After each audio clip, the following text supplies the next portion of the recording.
Hi, everyone, and welcome to another edition of Speedweek. I'm Bob Jenkins. And I'm Larry Newber. We go out of the United States for our first story this week to the Canadian province of Ontario for IndyCar racing. The Molson Indy is run on a temporary road course in the same park that you'll find the stadium used by the Toronto baseball Blue Jays and the football Argonauts. The Prince's Gates, a well-known Toronto landmark, welcome visitors to Exhibition Place. Another landmark, the CN Tower, the world's tallest freestanding structure, is close by. The garages here are inside one of the huge exhibition buildings on the grounds. It's CART's second visit here. For the first time this year at an IndyCar race, neither Roberto Guerrero nor Mario Andretti are on the pole. Instead, it's the defending champion of this race, Bobby Rahal. Before green, Jeff Brabham and teammate Jeff McPherson have an incident that sidelined both. So 23 cars charged to the first turn, and then there were 22. Nick Simon is gone after bumping with Randy Lewis. Next to go was Little Al in a shunt with Michael Andretti. Michael continued after changing a rear wing. For the first 35 laps until the first series of pit stops, Rahal led. Guerrero had a major problem on his first stop. When he came into the pit, he pulled out a little bit too far out. The hose wouldn't reach, and the car, no fuel went in the car. He had to make another second stop. A fast stop by Emerson Fittipaldi gave him the lead, but rarely by more than a second over Rahal. Then the incident that might have cost Bobby the race. He has to make a second stop after hitting water used to douse a Rick Moskiewicz turbo fire and overshooting the first time. From that point, Emo was in control, despite slower traffic, including Canadian Scott Goodyear. I'm sure he didn't look in the mirror, and I saw he was going to let me by. But when we were coming like 3 corners before the finish line, and he was really slow, and he didn't let me by. And then he tried on my inside, that was already close, and nearly spun off, but everything finished well for me. Meanwhile, Danny Sullivan in an 86 March, similar to the one he finished second here last year, has caught Emo. On the final lap, Danny goes for it, but fails. I didn't really hold out a lot of hope. I mean, Emerson basically got held up in traffic, and it was a little unfair, but I wasn't complaining. And coming out of the last corner, where you swing around to the right, I just dove up the inside, and he wasn't having any of it, and I would have done the same thing, and I just went for it, and he closed the door and spun around, and we touched and spun around, backed up, and took off again. But it was, I had to go for it. I just figured, no guts, no glory. It was Fittipaldi's second win this season, in fact, 2 in a row. It was the first time a Pat Patrick car has won 2 in a row since Gordon Johncock did it back in 1982 at Indy and Milwaukee. And by the way, Fittipaldi was issued a warning by Toronto police for speeding on his way to the airport after the race.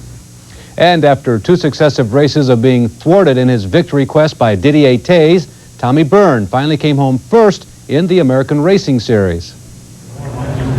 But the satisfaction of beating the Belgian Taze on the track head-to-head in a Buick dealer's ARS race still didn't happen. Byrne and Taze qualified 1-2 in the 10-car grid, but Didier had crashed in a late practice session, and his hastily repaired Buick March simply was just never up to the task. Indeed, third starting Mike Groff shrugged off the first lap, first turn jinx and celebrated later as one of the few drivers to pass Didier in ARS competition this year. Mike finished second. Taze failed to finish for the first time. There were no new faces this race, and 2 of the familiar names, Jeff Andretti and Red Here, struggled with a wounded duckling of a car, and Steve Millen flew calmly to third. Bob in Victory Lane asked Byrne, did you expect it to be so easy? Well, I didn't think it was easy. Well, we kind of needed those points. This was our race, and things had to change around in this race. If they didn't, it was looking bad for me for the championship, so there was a lot of pressure on. Also at Toronto, Canada's richest showroom stock series, the Players' Challenge.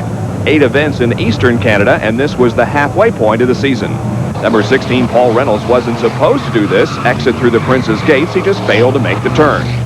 Damaged cars are not uncommon in this series because it's so competitive. Each point scored is worth $10. Although they're sometimes knocked off, Goodyear Gatorbacks are the exclusive tire for the series. This race on Saturday after IndyCar qualifying drew Tom Sneva and John Richards as spectators. Driving school co-owner Richard Spinard is defending champion of the series and has already won once this year. He missed the other race because he was competing at Le Mans. They invert the fastest 6 qualifiers. Spenard was the fastest, but from the 3rd row, he held off the challenge of points leader Peter Lockhart to win this one. Spenard has been successful in other types of racing, including the American Trans Am Series, and he's the defending Canadian Formula 2000 champ. The 2000s also raced at Exhibition Place. This is the 3rd championship race in this series this year. By virtue of his win here today, number 65, Stefan Krul, has now won 2 of the 3. Speedweek is brought to you by BF Goodrich TA Radios. We make your car perform. By Quaker State Motor Oil. New Quaker State with QSX keeps your engine cleaner to last longer. And by Busch Beer, the beer with a taste as smooth as its name. Coming up, the Special K has a red letter day, but not quite an A+. And the Double R doubles up with Spencer for most wins.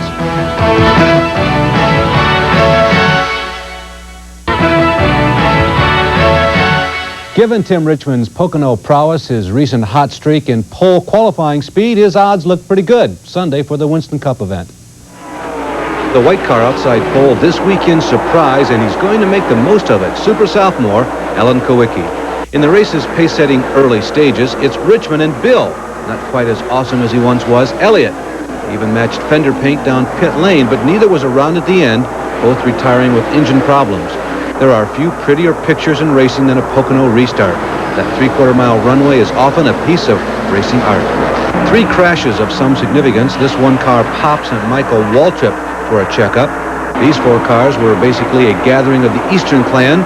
Only Ron Shepard could continue.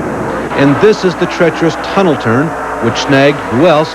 Harry Gant again. Bobby Hillen Jr., the other participant. Buddy Baker survived fender bending for 3rd, one of his year's finest, and a consistent Benny Parsons came home 4th. Quicksilver Davey Allison didn't chase for the lead, but scored 5th. And this visually leisure pace is about as easy as Neil Bonnet has quietly slipped into 2nd place in points with his 7th place. After a brief test from Rusty Wallace, he had a chance again. The final laps came down to Earnhardt and Kowicki. They traded the lead a couple of times. They bumped fenders, but nothing blatant here. Dale led across the tunnel turn on the white flag. Roll reversal between 2 and 3, and then the tunnel turn on the final lap is where the race was determined. The cool-off lap was a gunfighter stare-down between the two, but it also celebrated Dale's 8th win in 16 races. That's fairly close to a 500 batting average. Alabama International Motor Speedway at Talladega is the scene of this weekend's Winston Cup race, and if Dale Earnhardt finishes 38th or better, he will become the 6th driver to win $1 million in a season, but he will have done it the quickest. A year ago at this time, Earnhardt was leading Winston Cup points, and Darrell Waltrip was just 159 points behind. This year, Waltrip is 7th in points. The first half of this season has been disastrous for the Dream Team. Waltrip, team manager Waddell Wilson, and car owner Rick Hendrick. I have to admit to you that I felt going into this season that we would be competitive. We would be a car that you would have to beat week in and week out. That maybe we wouldn't win because winning is hard to do, and sometimes it takes just a lot of good luck and circumstances for you to win. But I never thought I would not be competitive like I have not been. I have not been able to race. I haven't been at the front. We've been laps down. We've had problems, and that's been the disappointing thing.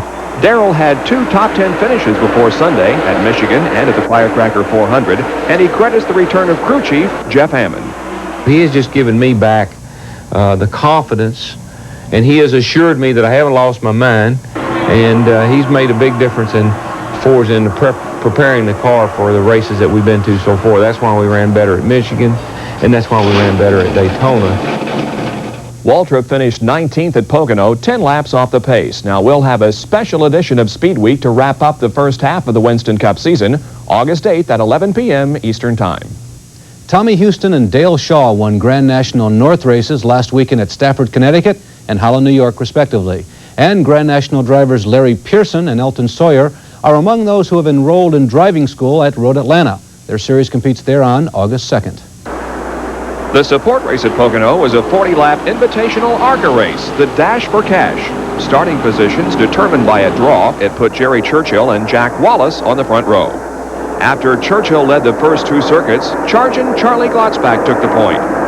One pit stop was mandatory. Bob Shack left early and didn't get the car completely full of fuel.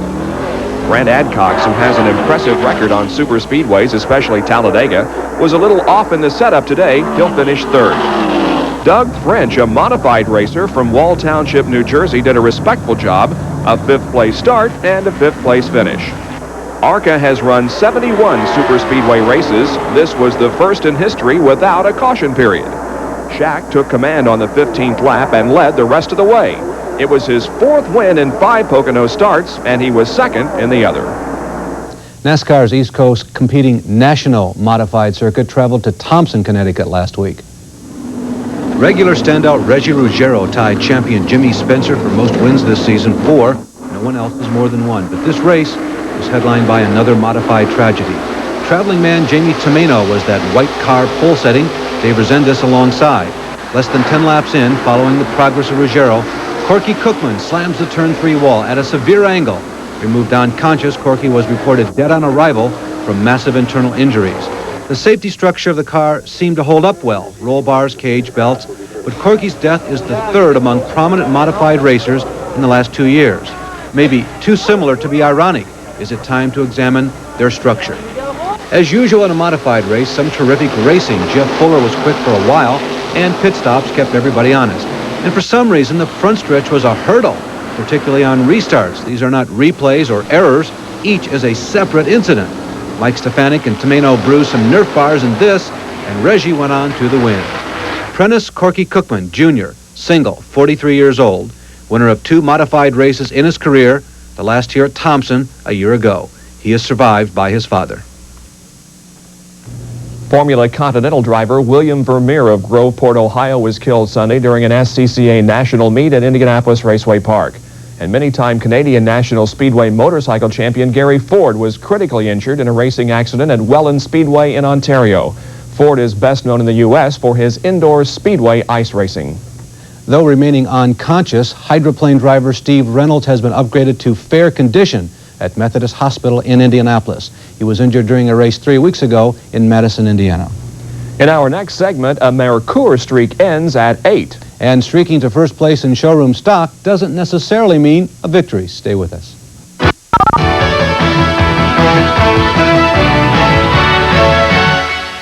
The streak of Jack Roush-prepared Mercures in the SCCA Trans Am Series is over. A Porsche 944 took the win Sunday at Brainerd International Raceway. You have to go all the way back to September of last year at Sears Point to find the last non-Mercure winner. Wally Dallenbach Jr. in a Camaro beat his teammate Greg Pickett in a Capri driven by Scott Pruitt. Last Sunday, the 300ZX Turbo of Paul Newman led 6 laps before a brake bias problem. The rest of the race was a 3-car duel among Pruitt, Elliott Forbes Robinson in the Porsche, and Pete Halsmer. Other Roush Ford colors were carried by Deborah Gregg. She's third in points and destined for a 4th-place finish today. On the last lap, Pruitt limps toward the pits with transmission problems. EFR has made a dramatic pass of Halsmer, and Elliott ends a 20-race personal non-win streak. Pruitt still leads the points. Jim Derhaug, who was third at Brainerd, his best career finish ever in the series, is second. Deborah Gregg is third, followed closely by Les Lindley. Bill Doyle is fifth. The third race in SCCA's Escort Radar Warning Endurance Championship had a little bit of everything.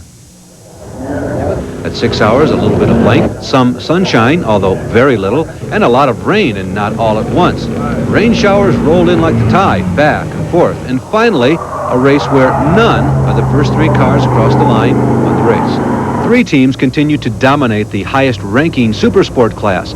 Baker Racing, Tommy and Bobby Archer will actually be flagged first for the 2nd time in 3 races. DR Motorsports, their lead tandem Bill Cooper and Mark Dismore, also seen in midgets recently on ESPN, flagged 2nd, and Morrison Cook, of course, each of the above in Corvettes. The top 3 finishers in the SS class disqualified after splashing across first. Engine infraction. Yeah, tough call, I know, but remember the spirit of this racing. Showroom stock. The Morrison Cook vet, driven by John Heinrichsey, and Stuart Hayner, awarded the win. GT honors their first in 3 races, the Porsche 944 of Canada's Kees Nierop and Ohio's John Osteen, president of the company that makes Escort radar warning devices. Pepe Pombo and Scott Hendricks won SSA and a Nissan 300ZX, while Californians Mark Walikachuk and Lance Stewart Honda, SSB winners for the second straight time. Brainerd was also the venue for 2 more support races. In Formula Atlantic, Steve Sheldon returned to his role after a race with the new Swift and won his first of the year. In the Coors Race Truck Challenge, Bobby Archer beat brother Tommy. The Milwaukee Mile, West Dallas, Bill Tempero checkered the Canadian-American team's event, and almost 5 hours after he took the checkered flag, Ted Musgrave was declared winner of the 100-mile Midwest Challenge of Champions stock car race. The delay caused by a question over the legality of Musgrave's engine. This week's Bernstein File, brought to you by Quaker State, concerns the speed traps in drag racing. I'm at the finish line of a drag strip, and I'm going to explain to you how the lights work, how you get the elapsed time in the mile per hour. First, you know that it starts at the starting line when the light beam is broken with the wheel of the car leaving. The same thing happens at the finish line. It doesn't stop until the car breaks the beam again. But there are 3 sets of lights down here in the finish line. And what confuses a lot of people is they think the first light is the finish line. It isn't the finish line. It starts the first mile per hour light. The finish line is actually the middle. That's the middle section of the finish line. That's the elapsed time light and the true finish line of the race. The last set of lights, the third ones, which are 166 feet from the first to the last, are the last set of mile per hour lights. They take an average of that 166 feet to get the mile per hour. Your elapsed time comes on automatically, and the winner is right in the middle. And that's the way it works at the finish line. Doesn't matter how fast you go, who gets to the middle first, that's the one that wins. I'm Kenny Bernstein. Now, this week's trivia question: who has the most career earnings in SCCA's Trans Am division? A. Elliott Forbes Robinson, B. Wally Dallenbach Jr., C. the great Mark Donahue, D. Bob Tullius, or E. Willie T. Ribbs? I'll have the answer in a moment.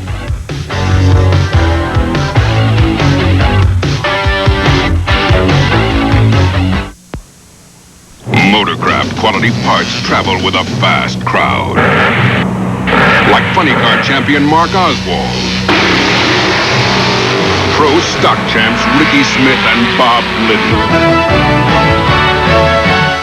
And now the answer to this week's trivia question. Even with his win Sunday, EFR is 5th still on the money earnings list. Donahue's 3 championships came too long ago to be rich, and Tullius, 3rd most starts but not most money, and Willie T's 85 season, wealthiest in history, but it still leaves him 2nd behind B. Wally Dallenbach Jr., who has won almost $300,000 in the series.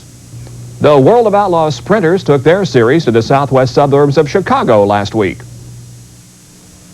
This is the track that will televise 3 live USAC races from beginning Thursday night, July 30th.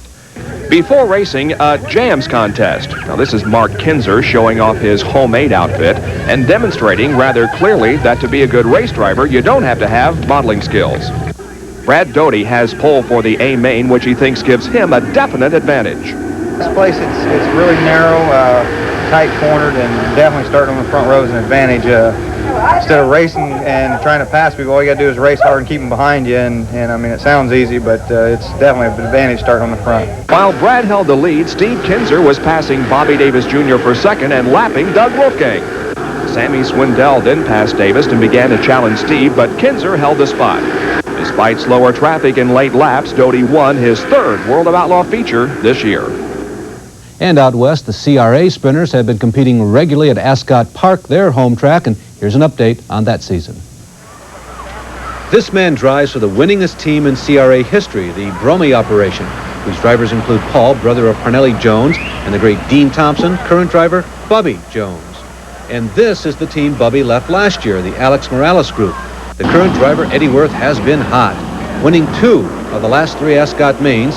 The teams have won 128 and 118 features, the 2 best. Neither will win tonight.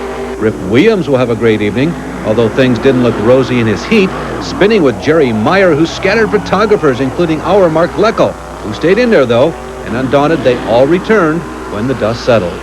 Points leader Mike Sweeney from pole in the main. He has won the most features this year, just 5, but each is separated by 1 month. But Williams springs into action immediately.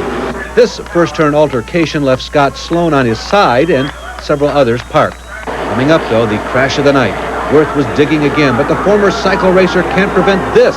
Typical on-wing bicycle and then cage first into the tire cushioned wall. No injury. The Ripper didn't have it completely easy either. Gary G. Howard showed his nose a few times, but Williams held on for his first win this year. Jones, who won 3 of the first 5 30-lappers, raced up late to second. And this top 5 battle a microcosm of the points race. Leader Sweeney in second place by about 100 markers, Brad Knopfsinger. Fast qualifier, by the way, Brad, 13 of 15 Ascot races. At 8:20 a.m. this Sunday, we'll have live coverage of the German Grand Prix from Hockenheim. Alain Prost will be going for a record 28 Formula One wins. As ended speculation, he signed a 2-year contract with McLaren. And Bob IMSA runs this weekend at Portland. Bobby Rahal will drive a second Bayside Racing Porsche.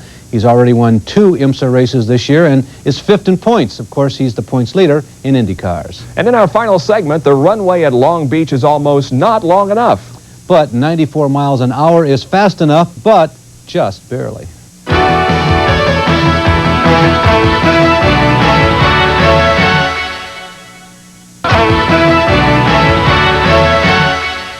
Next, this 30-year-old Tennessean has specifically defined his goals in life.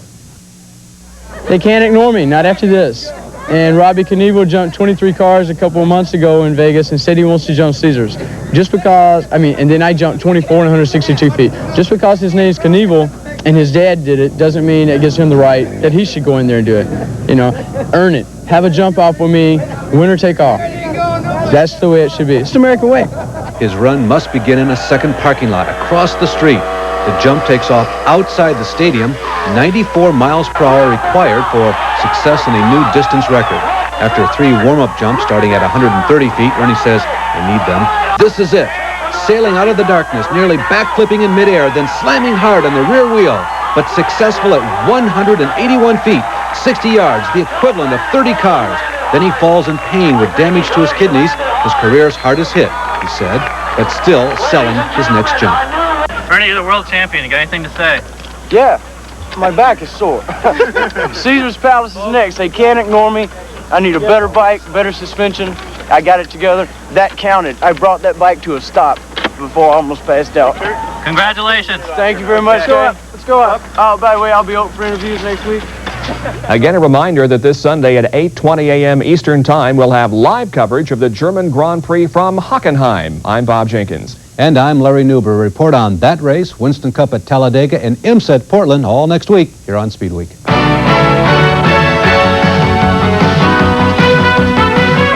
Speedweek has been brought to you by B.F. Goodrich TA Radios. We make your car perform. By Quaker State Motor Oil. New Quaker State with QSX keeps your engine cleaner to last longer. And by Dodge, setting new standards of performance. High octane with a plus.